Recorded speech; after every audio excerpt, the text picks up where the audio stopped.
So I'm having a yarn with Ross Simpson, and he runs this Toyota Crown in the two-wheel drive truck pulling class.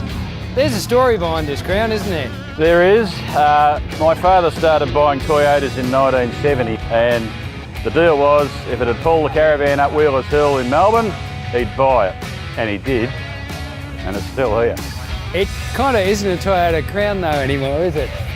The body is. It's had a full metal resto on it. It's got a overdrive 610 Road Ranger in the back seat, but I basically run the low half of the transmission, and we've got a power glide in the second transmission at the front, and we've got a 427 small block Chev with 4 1/8 in the bore, 4-inch stroke. Basically it's 700 horsepower at 7,000, and it makes 636 foot-pounds of torque at 5,500, and it's the baby of the family at tractor pull, and everyone else has got big blocks but me.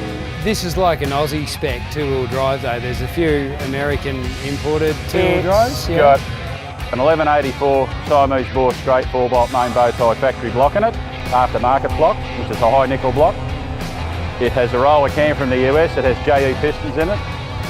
It has got a set of Racer Pro cylinder heads on it with 52cc chambers. So on the sweat volume, the engine's got 14.5 to 1 compression, and it's got a 3-piece sprint car fuel injection system on it.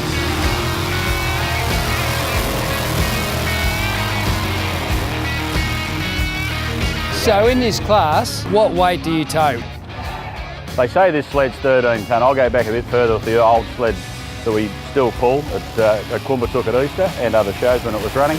It used to weigh 22 static.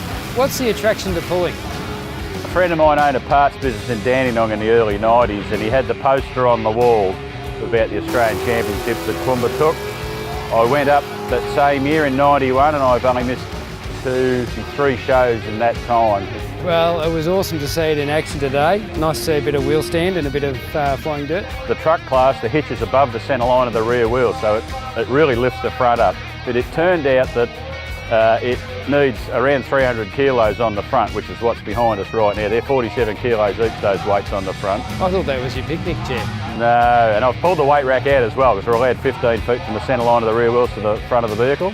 So by putting 300 kilos out the front, I can actually keep the front end on the ground. Before it was, how far do you want to dangle the Dunlops? It was a skyrocket.